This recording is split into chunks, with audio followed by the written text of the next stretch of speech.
Boa noite a todos. Estamos aqui mais uma vez reunidos para o nosso estudo do Livro dos Espíritos. Nesse estudo é vinculado ao Centro Espírita Ibirajara. Ele é um estudo virtual, é um estudo serial, semanal, né, do Livro dos Espíritos. Cada semana a gente estuda um trecho. Para quem não conhece, o Livro dos Espíritos ele é um livro de perguntas e respostas. O Kardec fazia ali pergunta para os espíritos através dos médiuns que ele conheceu ali na época dos estudos desses fatos. Os médiuns sempre existiram, né? Não é monopólio do espiritismo. O Kardec, o que ele fez foi só estudar e sistematizar o conhecimento que ele conseguiu extrair ali dos espíritos. E o primeiro livro, então, é o Livro dos Espíritos, que é dividido em 4 partes, que depois deram origem também a outros 4 livros e que juntos, o Livro dos Espíritos, esses 4 livros, é o que a gente chama do Pentateuco Kardeciano, a base da doutrina espírita nesses 5 livros, mas a obra fundamental ali, a obra que serve justamente de base para tudo, é o Livro dos Espíritos, que é esse livro aqui que nós então estamos estudando toda sexta-feira, cada sexta-feira, um pedacinho. Então vamos, sem mais delongas, começar o nosso estudo. Eu vou fazer uma leitura do livro Vida Feliz para uma meditação inicial e a nossa prece, e então a gente adentra no nosso tema do estudo da noite.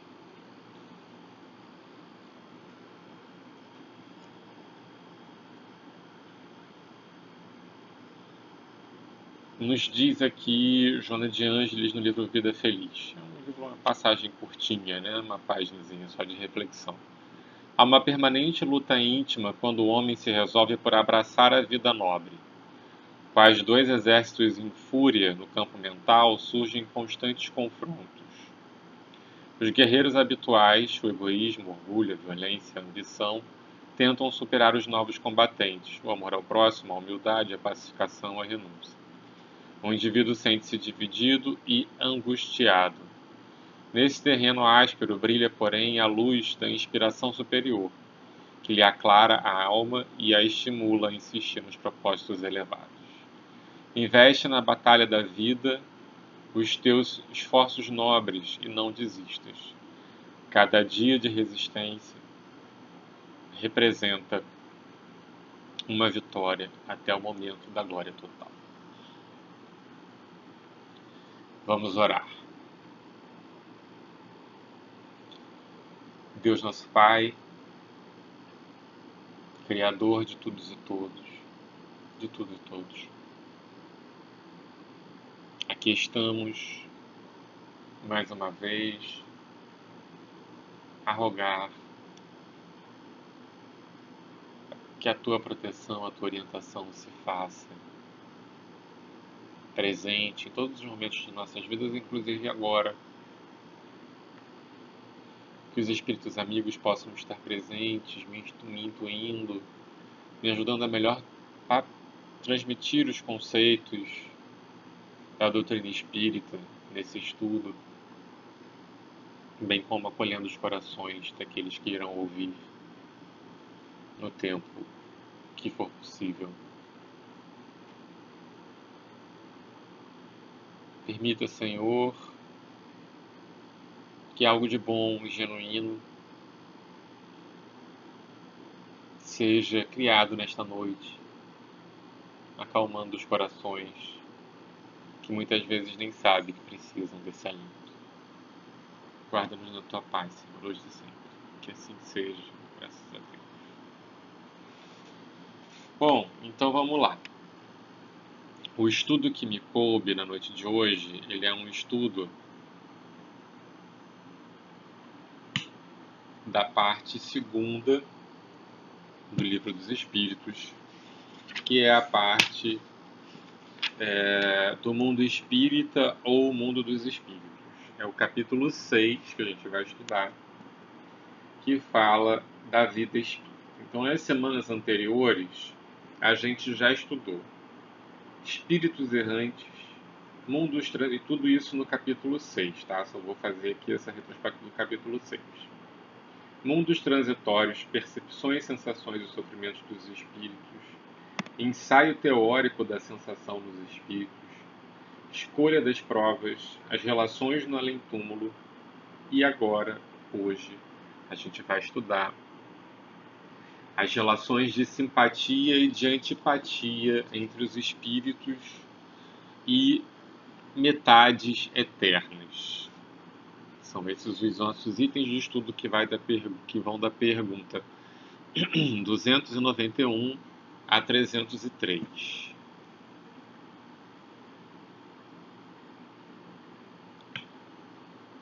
Pergunta 291. Além da simpatia geral, oriunda da semelhança que entre eles exista, votam-se os espíritos recíprocas afeições particulares? Pergunta simples, né? Se além uma boa vontade é, geral, né, que normalmente nós temos uns para com os outros, uns mais, outros menos, ok. Mas no geral temos boa vontade, senão estava todo mundo se matando na rua, né? A gente está um pouquinho perto disso, mas ainda a gente pode dizer que o que prevalece é a boa vontade. Se existem ainda um outro tipo de afeição recíproca ali, particular, né, entre esses espíritos. Então, os espíritos vão responder a Kardec. Do mesmo modo que os homens, sendo, porém, que mais forte é o laço que prende os espíritos uns aos outros, quando carentes de corpo material, porque então esse laço não se acha exposto às vicissitudes das paixões.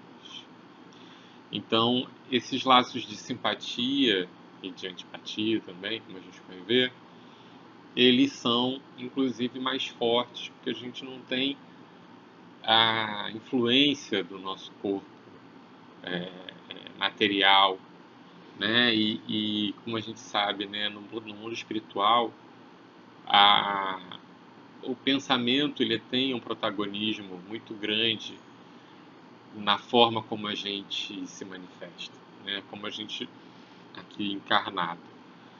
Os nossos pensamentos eles estão restritos, né, à nossa área cerebral. Muitas vezes não é possível a gente olhar uma pessoa e saber o que ela está pensando. Às vezes até é, né? Principalmente quando a gente conhece as pessoas, a gente só de olhar a gente já sabe o que a pessoa está pensando. Mas isso não é uma coisa assim, né, fácil. E no mundo dos espíritos não, o pensamento ele se manifesta de uma forma mais aparente, mais visível. Então, certas características, certas questões de antipatia e de simpatia se manifestam de uma forma mais proeminente. Vamos seguir aqui o estudo. Pergunta 292. Alimentam ódio entre si os espíritos? Bora, né? Se a gente parar para pensar aqui um pouquinho, a gente vê como as pessoas se relacionam enquanto encarnados. E a gente sabe que quando a pessoa funciona de um jeito encarnado, dificilmente vai mudar quando chegar do lado de lá. Muda, mas com tempo só, pois começa a adquirir o conhecimento maior da vida eterna. Mas ainda muitos espíritos passam por um período de perturbação ali e ainda guardando muita reminiscência, né, de como era o seu comportamento quando encarnado. Então, obviamente que existem espíritos que alimentam ódio entre si. Vamos ler aqui o que nos esclarecem os espíritos. Só entre os espíritos impuros há ódio. E são eles que insuflam nos homens as inimizades e as dissensões. É o que a gente chama de obsessão, né? Essa relação aí parasitária, né? De um espírito desencarnado sobre um espírito encarnado, né? Essa influência negativa aí dos espíritos. Pergunta 293. Conservarão ressentimento um do outro no mundo dos espíritos dois seres que foram inimigos na Terra? Você imagina aí dois políticos que foram rivais aqui na Terra. Não vou nem dizer nomes, tá? Vocês com certeza vão captar minha mensagem. Como é que vai ser no plano espiritual, né? Quando eles desencarnarem. Mas a resposta dos espíritos é no seguinte sentido, olha que interessante. Não, compreenderão que era estúpido o ódio que se votavam e pueril o motivo que o inspirava. Olha aí a gente que está se descabelando aí, né, com as nossas polarizações políticas, com as nossas insatisfações do dia a dia. Vamos botar a mão na consciência, né? Nós somos espíritos. O que a gente está vivendo aqui agora é uma questão circunstancial. A gente é essência. Vale a pena mesmo a gente ficar botando tanta energia num sentimento tão ruim que nos faz mal primeiro antes de fazer mal ao próximo? Não sei. Fica aí a reflexão.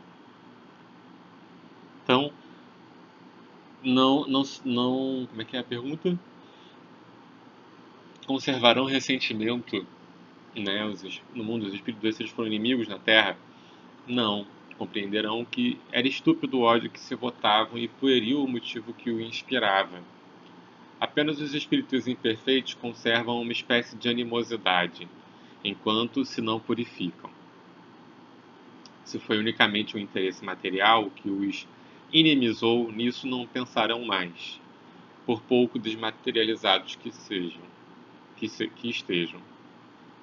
Não havendo entre eles antipatia e tendo deixado de existir a causa de suas desavenças, aproximam-se uns dos outros com prazer.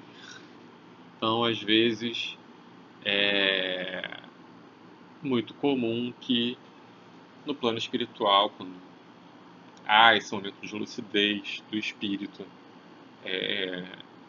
ele percebe que aquele ódio que ele nutria, aquela inimizade,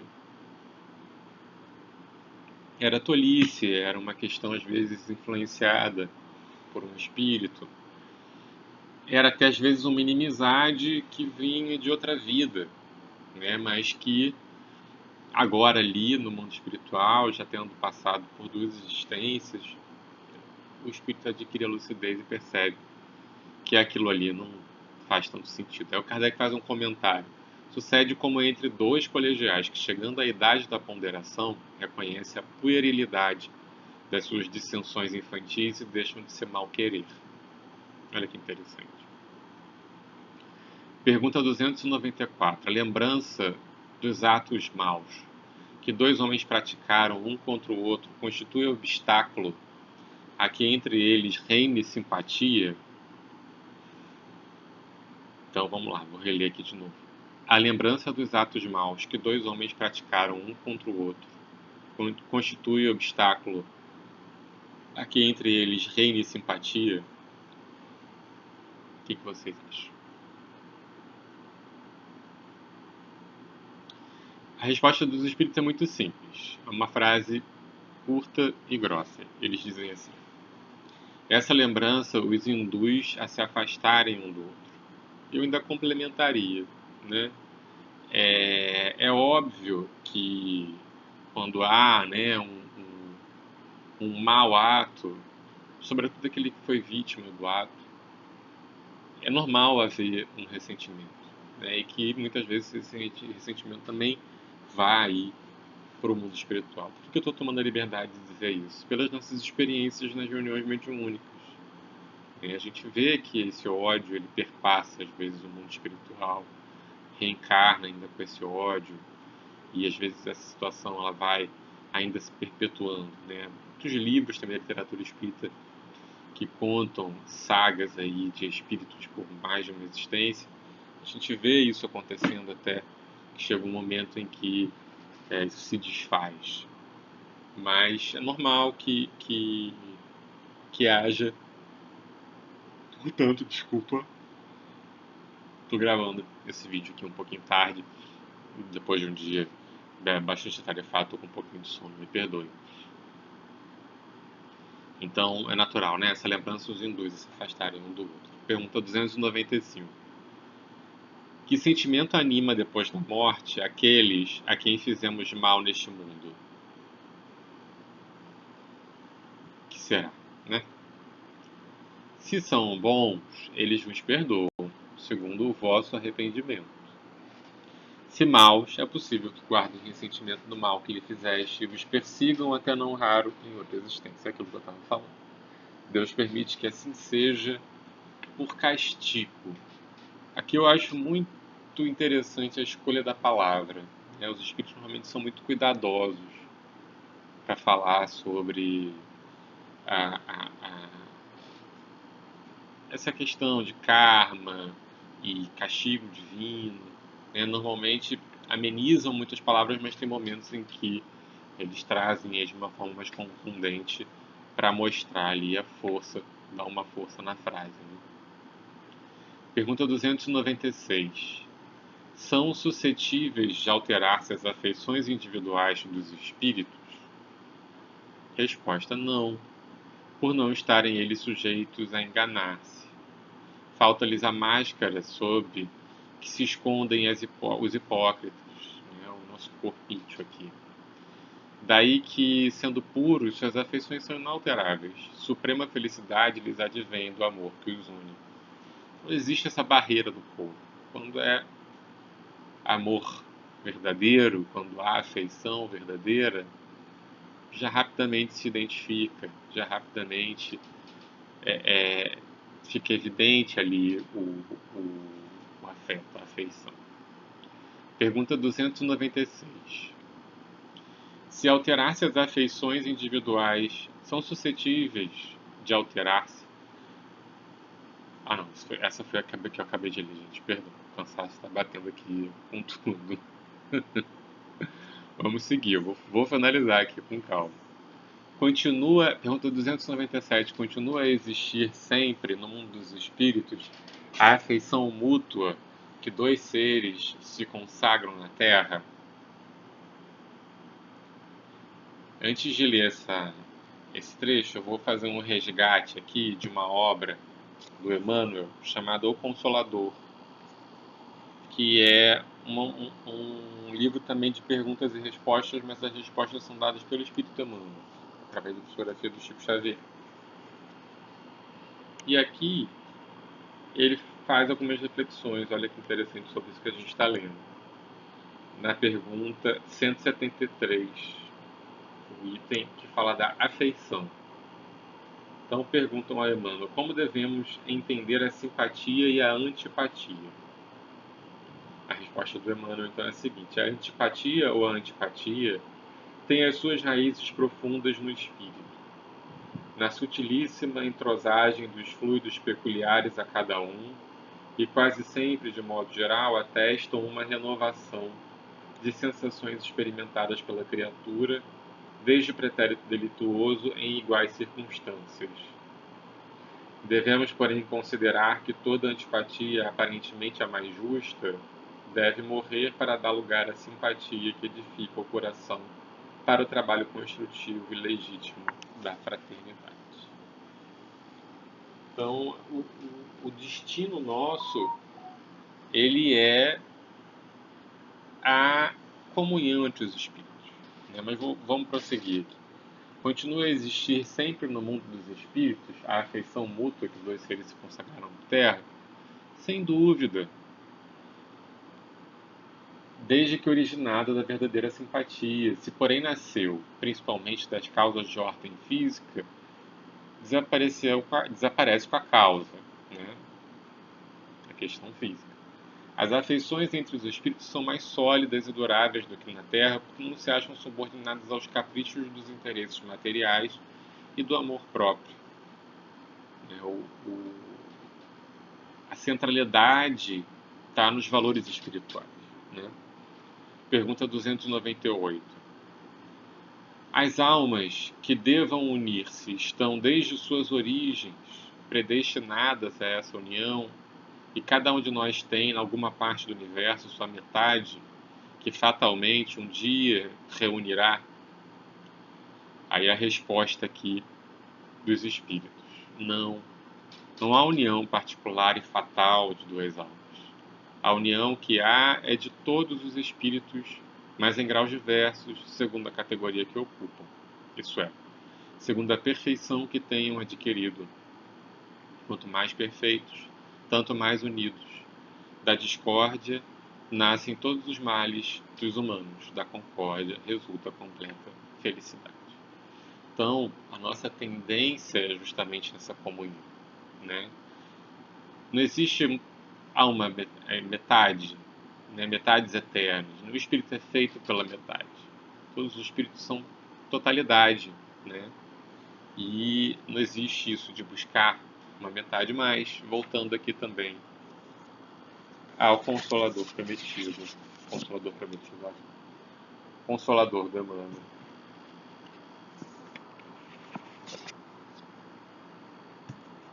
Ele tem uma posição diferente. No texto que fala sobre amor, no item união, pergunta 323 do Consolador, perguntam a Emmanuel: será uma verdade a teoria das almas gêmeas? Responde Emmanuel: no sagrado mistério da vida, cada coração possui no infinito a alma gêmea da sua, companheira divina para a viagem à gloriosa imortalidade. Criadas umas para as outras, as almas gêmeas se buscam sempre que separadas. A união perene é-lhes a aspiração suprema e indefinível. Milhares de seres, transviados no crime ou na inconsciência, experimentam a separação das almas, que os sustentam com uma provação mais ríspida e dolorosa no drama das existências mais obscuras.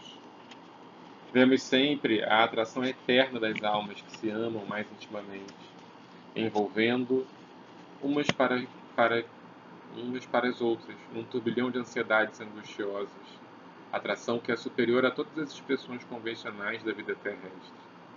Quando se encontram no acervo dos trabalhos humanos, sentem-se na posse da felicidade real para os seus corações, da aventura de sua união, para a qual não trocariam todos os impérios do mundo, e a única amargura que lhes empana a alegria é a perspectiva de uma nova separação pela morte.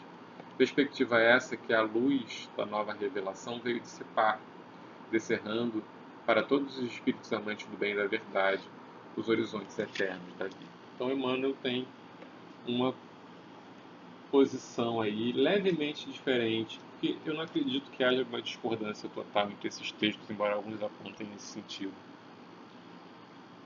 A nossa tendência ela é para a comunhão de todos os espíritos, quando formos, né, espíritos perfeitos. Mas isso não quer dizer que não haja grandes afeições ao longo de tantas existências, né? Emmanuel fala também muito porque essa é a sua vivência pessoal, né? Quem conhece o histórico do Espírito Emmanuel, que pegue os livros romanceados que ele publicou através do Chico, em que ele narra algumas de suas experiências na Terra, vai ver que ele tem ali alguns pontos, né, relevantes em relação a isso. Sua relação com Lívia, né, a personagem que foi sua companheira há 2000 anos, uma experiência em que ele viveu ali a tragédia da paixão de Cristo, estava presente ele naquele momento ali do cristianismo, encarnado com Lívia. E há quem diga que Alfredo Ismalha, no livro Os Mensageiros do André Luiz, sejam Emmanuel e Lívia. Né? Alfredo Ismalha, para quem se lembra, Lívia Ismalha vivia numa esfera muito superior e Alfredo numa das instâncias ali do umbral a serviço.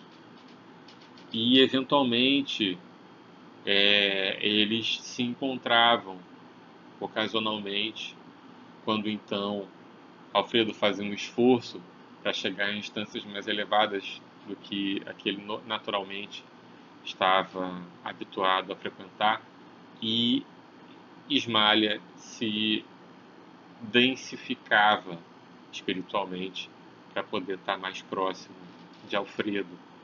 né? E esses encontros aconteciam. Se a gente pensar também na obra de Emmanuel, em Alcione e Pollux, né? Essa história que a gente vê Alcione já habitando outro orbe planetário, um plano espiritual, volta a reencarnar na Terra, em missão de resgate de um amor da vida dela. Então, não acho impossível, não acho totalmente fora, né, de entendimento, isso que o Emmanuel nos traz. Eu não entendo que seja uma questão de metade, que fatalmente irão se encontrar, mas de almas afins mesmo, que vivem por muitos séculos nutrindo esse afeto, essa afeição. Isso eu acredito que aconteça assim. Em que sentido, 299, seguindo aqui o Livro dos Espíritos, em que sentido se deve entender a palavra metade, de que alguns espíritos se servem para designar os espíritos simpáticos? Os espíritos respondem: a expressão é inexata. Se um espírito fosse a metade do outro, separados os dois, ambos estariam incompletos. Né? Aquilo que eu falei. Não existe espírito pela metade. Se dois espíritos perfeitamente simpáticos se reunirem, estarão unidos para todo sempre ou poderão separar-se e unir-se a outros espíritos? Quase ali uma questão de não monogamia, né? Que Kardec está perguntando. Os espíritos respondem muito naturalmente. Todos os espíritos estão reciprocamente unidos. Falo dos que atingiram a perfeição. Nas esferas inferiores, desde que um espírito se eleva, já não simpatiza como Dante com os que lhe ficaram abaixo. Né? Como a gente está vendo aí também, isso é uma tendência. Mas é óbvio que, sendo um vínculo relevante, o espírito continua ali tentando ajudar, né, ainda que seja aquele que ficou para trás. Dois espíritos simpáticos são complemento um do outro, ou a simpatia entre eles existente é resultado da identidade perfeita? Kardec iria insistindo, né? A simpatia, que aí respondem os espíritos. A simpatia que atrai um espírito para o outro resulta da perfeita concordância de seus pendores e instintos. Se um tivesse que completar o outro, perderia a sua identidade. Pergunta 302. A identidade necessária à existência da simpatia perfeita apenas consiste na analogia dos pensamentos e sentimentos ou também na uniformidade dos conhecimentos adquiridos? Então, qual é o fio da balança aí, né, para essa afinidade entre esses espíritos? É, pensamentos e sentimentos ou conhecimento? Nenhuma nem outra. A resposta dos espíritos é igualdade dos graus de elevação. Quanto mais houver sintonia do grau de elevação, mais fácil haver afinidade entre os espíritos. Pergunta 303. Pode tornar-se de futuro simpáticos espíritos que presentemente não são? Resposta dos espíritos: todos o serão. Um espírito que hoje está numa esfera inferior ascenderá aperfeiçoando-se em que se acha tal outro espírito. E ainda mais expressa se dará o encontro dos dois, se o mais elevados, por suportar mal as provas, a que esteja submetido, permanecer estacionário.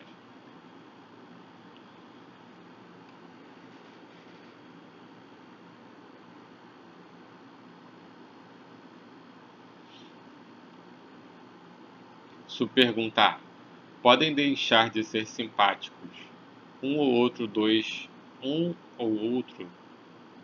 podem deixar de ser simpáticos um ao outro, dois espíritos que já o sejam? Certamente, se um deles for preguiçoso, respondem os espíritos. Então, Kardec conclui aqui esse nosso estudo, né? Esse nosso trecho do estudo. A teoria das metades eternas encerra uma figura simples. representativa da união de dois espíritos simpáticos.